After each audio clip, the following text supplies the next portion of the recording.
when you're tuning up your LS, it's best to just go ahead and lay on up here.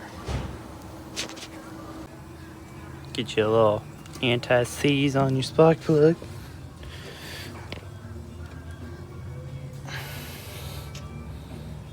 Now, you don't have to be laying down, but it's a nice balance, you know? It makes it more comfortable.